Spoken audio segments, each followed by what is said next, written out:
just want to talk about the average. There's the average for a woman and there's the average for a man. So I haven't got them written down for average for a man, you'd have to look it up. But the average for a woman is 2,000 calories a day, which comprises of 70 grams fat, of which 20 grams are saturates, 260 grams of carbohydrates, of which 90 grams are sugar, and 50 grams of protein and 5 grams of salt.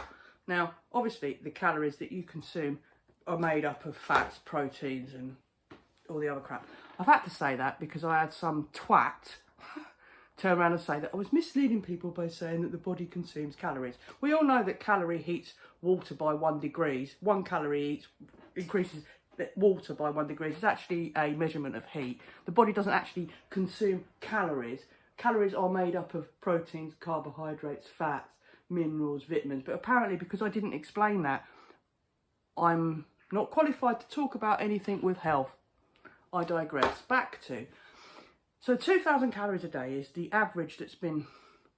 I don't know how long ago it was invented, how many years ago, but back then people certainly did walk a lot more than they do now. And this is why I'm talking about it. I'm 51 years old. I've driven for, how many years? 34 years. I've held a full licence for 33 years.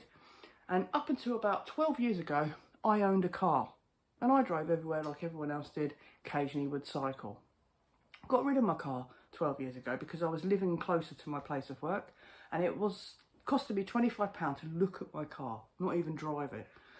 So I was like, okay, do you know what? I don't need one. My girlfriend's got a car. She visits every weekend, every other weekend. Don't live with each other. Been together 24 years. Works. I'm not going to go into that, but anyway.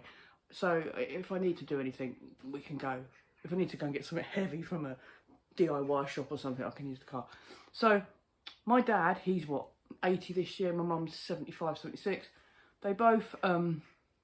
No, 75. But they both drive, and my mum goes out, it's quite social. My mum's got a car. My dad's got a car. When my dad got a car, he rang me up and said, do you want a car share? I was like, perfect. So I car share with my dad. So if I need the car, I'll walk up to my parents' house, which is actually 8,000 steps there and back. So 4,000 steps there. So I'll walk up to get the car if I need it. Anyway, I don't have the car right now. My missus is up on Saturday. Today's Thursday. So if I need anything from the shop, I will have to walk and carry it home.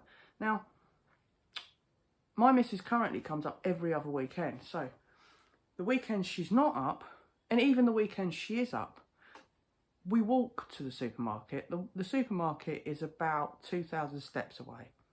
2,000 steps there, 2,000 steps back. I take a rucksack, she takes a rucksack. And the reason why I walk is because by the time I get the car out of my driveway and drive up the road, wait at the separate traffic lights to get into the supermarket, do the food shopping, come back out, go through 2 sets of traffic lights to go round the roundabout, round a one-way system to come back because it's a pain in the arse junction, I might as well walk. It's more hassle. Also, there's people, lots of people drive, and they all park in the same point, and there's queues and everything. I'm like, well, what's the point? I might as well walk. So I walk. So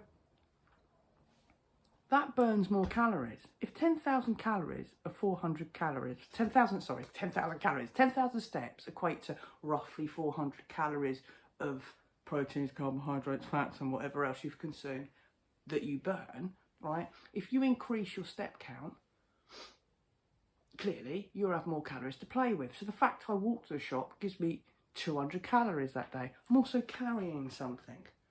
I walk to the local shop, I won't get the car out, or even cycle to my friend's house if the sun's out. What's the point in getting the car out? There's no point. You can't park anywhere, and to be honest, you spend most of your time sat in traffic. Especially in the town I live, Bedford, it's like a car park. It's like similar to London. We've got a river that goes across the centre of the town, and the 3 bridges that go over the river all arrive at the same roundabout eventually. So you can imagine bottlenecks. So at a weekend, it's just, there's no point. You might as well walk. So I walk everywhere. I walk to town. I live near town. Like my place of work is 2,000 steps away as well. Yeah, everything's really, really close. The other thing that I've noticed is, like, I come out of work, like tonight, it's the weather's all right. It's not raining. One of my friends is waiting outside to give someone a lift home. Do you want a lift? I went, no, you're all right. Okay, no worries. So That happens a lot. Like when I'm leaving, do you want a lift? Do you want a lift? Do you want a lift? No, I don't want a lift. Well, come on, I'll give you a lift. No, I don't want a lift. The reason why I don't want a lift is because if I have a lift every day, that's 2,000 steps every day. That's 10,000 steps in a week. That's 400 calories less that I can eat. And I like food. I'm not giving it up. I'd rather move more than give up what I like to eat.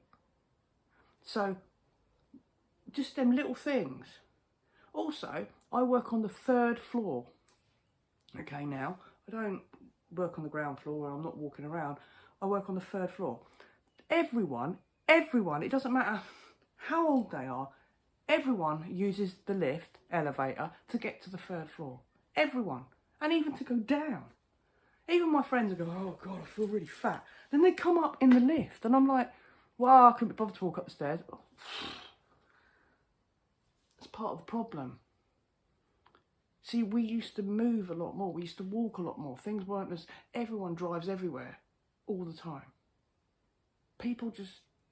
I just don't understand it. So, actively make yourself walk a bit more and actively think about how much you're moving. So if there's chance to use stairs instead of an escalator, use the stairs. If you can use a lift instead of the stairs, use the lift. Elevator, we call it. We call them a lift.